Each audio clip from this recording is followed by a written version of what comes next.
ইমাম জাহাবী রহিমাহুল্লাহ তার প্রসিদ্ধ গ্রন্থ আল কাবাইরে একটি ঘটনা বর্ণনা করেছেন। একজন লোক বর্ণনা করেন, একবার আমি দেখলাম শহরের অলিতে গলিতে একজন মানুষ ঘোরাফেরা করছিল, যার পুরো হাত কেটে ফেলা হয়েছিল।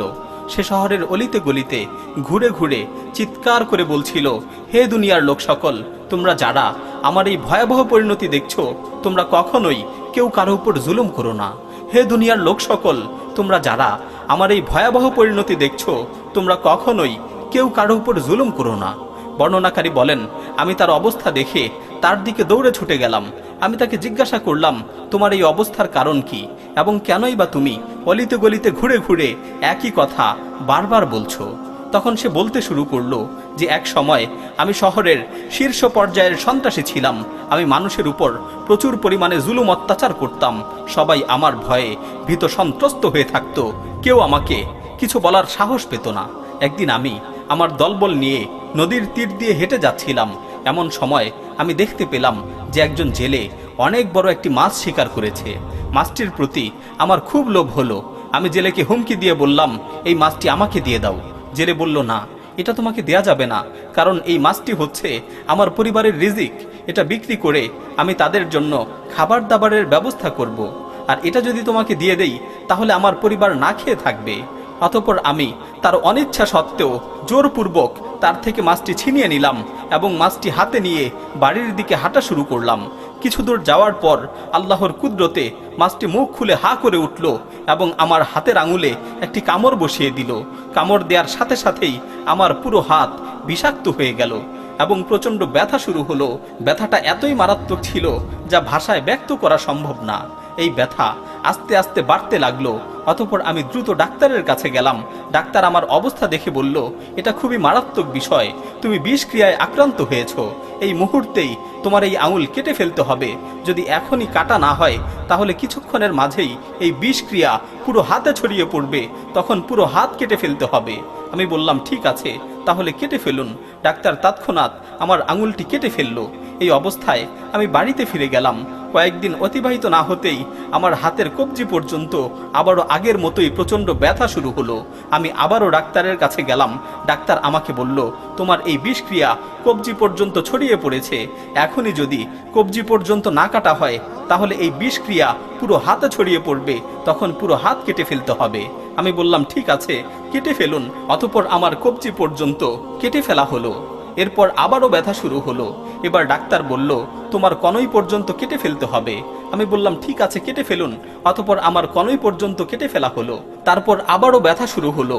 এবার ডাক্তার বলল, কাঁধ পর্যন্ত তোমার পুরো বাহু কেটে ফেলতে হবে, নয়তোবা এই বিষক্রিয়া তোমার পুরো শরীরে ছড়িয়ে পড়বে, তখন তোমাকে আর বাঁচানো সম্ভব হবে না। আমি বললাম, ঠিক আছে, কেটে ফেলুন, কারণ আমি বেঁচে থাকতে চাই। তখন আমার পুরো বাহু কেটে ফেলা হলো।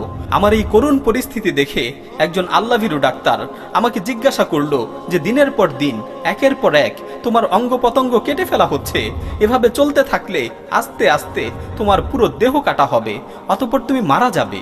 তুমি আমাকে বলো তো, তোমার এই বিষক্রিয়ার সূচনাটা কিভাবে হয়েছিল? অতঃপর আমি তাকে সেই মাছের পুরো ঘটনাটি খুলে বললাম।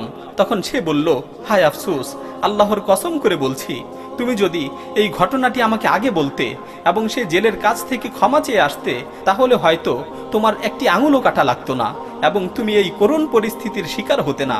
যাও, তুমি খুব দ্রুত যাও, ওই জেলের কাছে যে ক্ষমা চেয়ে আসো। আমি সর্বত্রই সেই জেলেকে খোঁজ করতে লাগলাম। বেশ খোঁজাখুঁজির পর তার সাক্ষাৎ পেলাম।